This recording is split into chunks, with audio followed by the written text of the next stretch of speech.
Les récents Jeux olympiques d'hiver ont captivé le monde avec des athlètes de 89 pays qui ont concouru dans 98 épreuves. Remarquablement, 10 de ces athlètes étaient membres de l'Église de Jésus-Christ des Saints des Derniers Jours, et 3 d'entre eux ont gagné des médailles évoquées par les nouvelles de l'Église: Christopher Vogt, Noel Packer-Space et Tora Bright. Nous les félicitons, eux ainsi que tous les athlètes qui ont participé. Bravo! Ce matin, je parle de ces Jeux à l'intention des jeunes gens, des jeunes filles et des jeunes adultes seuls. Vous qui êtes dans les années décisives qui déterminent le cours de votre vie. C'est poussé par un sentiment d'urgence que je m'adresse à vous.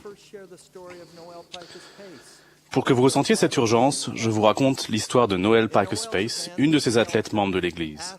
Dans le sport que pratique Noel, le skeleton, les athlètes prennent de la vitesse en courant, puis plongent la tête la première sur une petite luge, le visage à quelques centimètres de la glace. Ils glissent sur une piste sinueuse et glacée à une vitesse qui peut atteindre les 145 km/h. Il est remarquable de constater que des années de préparation sont un succès ou un échec en fonction de ce qui se produit au cours de 4 manches intenses de 60 secondes chacune. Les rêves de Noël pour les Jeux Olympiques de 2006 furent anéantis lorsqu'un terrible accident la laissa avec une jambe fracturée. Lors des Jeux Olympiques de 2010, ses rêves furent de nouveau déçus quand 1/10 de seconde l'empêcha de remporter une médaille. Pouvez-vous imaginer son anxiété tandis qu'elle attendait de commencer sa première course aux Jeux Olympiques de 2014 ? Ces années de préparation allaient se concrétiser en seulement une poignée de secondes, 4 minutes au total. Elle avait passé des années à se préparer à ces 4 minutes, et elle passerait ensuite le reste de sa vie à y repenser. La course finale de Noël a été presque parfaite. Nous n'oublierons jamais son bond dans les gradins pour prendre sa famille dans ses bras après avoir franchi la ligne d'arrivée, s'exclamant « On a réussi !» Les années de préparation avaient porté leurs fruits. Nous avons vu son médaillon des jeunes filles autour du cou pendant que l'on plaçait sa médaille d'argent. Peut-être semble-t-il injuste que tous les rêves olympiques de Noël dépendent de ce qu'elle a fait pendant ces 4 courtes minutes. Mais elle le savait, et c'est la raison pour laquelle elle s'est préparée avec tant de diligence. Elle a ressenti l'importance et l'urgence de ces 4 minutes et ce qu'elles signifieraient pour le reste de sa vie. Nous nous souvenons aussi de Christopher Vogt, un des membres de l'équipe qui a gagné la médaille de bronze de la course de bobsleigh à 4. Alors qu'il aurait pu abandonner après un accident catastrophique aux Jeux Olympiques de 2010, il a choisi de persévérer. Après une étonnante course rédemptrice, il a remporté le prix qu'il avait si diligemment recherché. À présent, réfléchissez à quel point votre chemin menant à la vie éternelle est semblable à la performance de 4 minutes de ces athlètes. Vous êtes un être éternel. Avant votre naissance, vous existiez en tant qu'esprit. En la présence d'un Père céleste aimant, vous avez été entraîné et préparé pour votre venue sur la terre pendant un court moment et à réussir. Cette vie représente vos 4 minutes. Pendant que vous êtes ici, vos actes détermineront si vous remporterez le prix de la vie éternelle. Le prophète Amulek a expliqué « Cette vie est le moment de se préparer à rencontrer Dieu. Oui, voici le jour de cette vie est le jour pour accomplir vos œuvres. » Dans un sens, vos 4 minutes ont déjà commencé. Le compte à rebours est déclenché. Les paroles de l'apôtre Paul semblent très appropriées. Courez de manière à remporter le prix. De la même façon que certaines étapes sont essentielles à la performance très brève d'un athlète olympique, des sauts et des manœuvres pour des skieurs et des snowboarders, négocier les virages d'une course de bobsleigh ou se frayer un chemin à travers les portes d'un parcours de descente en slalom, il en est de même de notre vie, où certaines choses sont absolument essentielles. Ce sont des points de contrôle qui nous permettent d'accomplir notre traversée spirituelle sur la terre. Ces marqueurs spirituels sont les ordonnances de l'Évangile essentielles que Dieu nous a données. Le baptême, la réception du Saint-Esprit, les ordinations à la prêtrise, les ordonnances du Temple et l'occasion de prendre la Sainte Seine chaque semaine. Le pouvoir de la divinité se manifeste dans ces ordonnances. De la même façon que la discipline de l'entraînement prépare un athlète à accomplir des épreuves de son sport à un haut niveau et l'y qualifie, le respect des commandements vous qualifiera pour accomplir ces ordonnances salvatrices. Ressentez-vous l'urgence?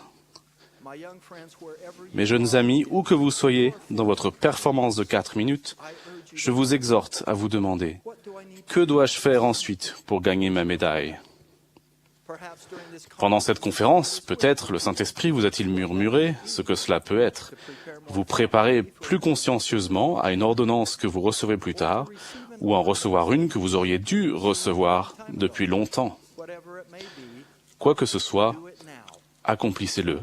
Faites-le maintenant et n'attendez pas. Vos 4 minutes passeront vite et vous aurez le reste de l'éternité pour penser à ce que vous avez fait dans cette vie. L'autodiscipline est nécessaire. La prière quotidienne, l'étude des Écritures et l'assistance aux réunions de l'Église doivent être la base de votre entraînement. Il est requis une habitude constante d'obéissance aux commandements, de respect des alliances que vous avez contractées et d'observance des principes du Seigneur énoncés dans « Jeunes soyez forts ». Peut-être êtes-vous conscient que certaines choses dans votre vie menacent de ralentir ou même d'arrêter votre progression spirituelle. Si c'est le cas, suivez le conseil de Paul. Rejetons tout fardeau et le péché qui nous enveloppe si facilement et courons avec persévérance dans la course qui nous est offerte. Il n'est pas encore trop tard pour se repentir, mais ce peut être bientôt le cas parce que personne ne sait quand vos 4 minutes seront écoulées.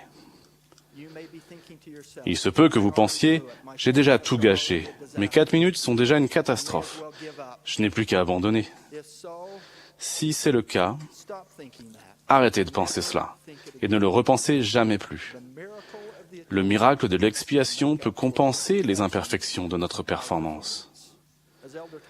Frère Holland a enseigné, je cite, « À ceux d'entre vous qui pourraient encore rester en arrière, je témoigne du pouvoir de renouvellement de l'amour de Dieu et du miracle de sa grâce. Il n'est jamais trop tard. Tant que le Maître dit qu'il y a du temps, ne différez pas. » Fin de citation. Souvenez-vous que vous n'êtes pas seul. Le Sauveur a promis qu'il ne vous laissera pas orphelin. Vous avez aussi des membres de votre famille, des amis et des dirigeants qui vous encouragent. Bien que mes remarques aient été adressées aux jeunes de l'Église, aux parents et aux grands-parents, je propose ce qui suit.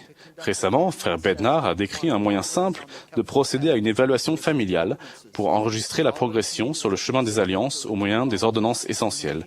Tout ce dont on a besoin, c'est d'une feuille de papier comportant 2 colonnes. L'une intitulée « Non » et l'autre « Plan pour ordonnance prochaine ou nécessaire ». Je l'ai fait récemment en inscrivant chaque membre de ma famille. Parmi eux, j'ai marqué un petit-fils nouveau-né, devant être bientôt béni, un petit-fils de 6 ans dont la préparation au baptême était essentielle, et un fils atteignant 18 ans, dont la préparation à la prêtrise et à la dotation du temple était imminente. Cette activité simple m'a aidé à mieux assumer notre rôle pour aider chaque membre de ma famille à progresser sur le chemin des alliances avec un plan d'action pour chacun d'eux. Peut-être est-ce une idée que vous pouvez utiliser et qui conduira à des discussions familiales, des leçons de soirée familiales, une préparation et même des invitations à des ordonnances essentielles dans votre famille. En tant que skieur et snowboarder moi-même, j'ai été impressionné par la performance de 4 minutes de la snowboardeuse australienne Tora Bright, médaillée d'argent à la compétition de ski halfpipe. Elle a ébloui le monde en finissant une course presque parfaite par un double saut périlleux arrière.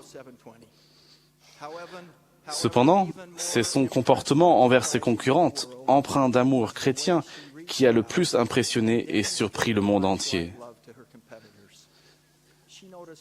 Elle a remarqué que Kelly Clark, snowboardeuse américaine, qui avait fait une mauvaise première course dans la manche finale, semblait nerveuse avant sa deuxième course. Kelly se rappelle, « Elle m'a prise dans ses bras, elle m'a tenue ainsi jusqu'à ce que je me calme suffisamment et que je ralentisse ma respiration. C'était bon d'être réconforté par une amie. » Kelly Clark allait plus tard rejoindre Tora sur le podium des vainqueurs en gagnant une médaille de bronze. Quand on lui a demandé la raison de cet acte inhabituel envers son adversaire, ce qui pouvait mettre sa médaille d'argent en danger, Torah a simplement répondu, « Je suis une concurrente, je veux faire de mon mieux, mais je veux que mes adversaires fassent aussi de leur mieux. » Avec cela, quelqu'un a-t-il besoin de vos encouragements? Un membre de votre famille, un ami, un camarade de classe ou un membre de votre collège? Comment pouvez-vous les aider à bien utiliser leurs 4 minutes? Chers amis, vous êtes au beau milieu d'un voyage exaltant. D'une certaine manière, vous descendez la demi-lune ou la piste de luge et il peut être difficile d'effectuer chaque épreuve le long du parcours. Mais souvenez-vous, cela fait des millénaires que vous vous y préparez. Le moment est venu de faire vos preuves. Ce sont vos 4 minutes. Le moment est venu. J'ai la plus grande confiance en vos capacités. Le Sauveur du monde est à vos côtés. Si vous recherchez son aide et suivez ses conseils, comment pouvez-vous échouer? Je conclus en témoignant de la bénédiction que c'est d'avoir un prophète vivant, le président Monson, et de Jésus-Christ, et de son rôle en tant que sauveur et rédempteur. En son nom sacré, Jésus-Christ. Amen.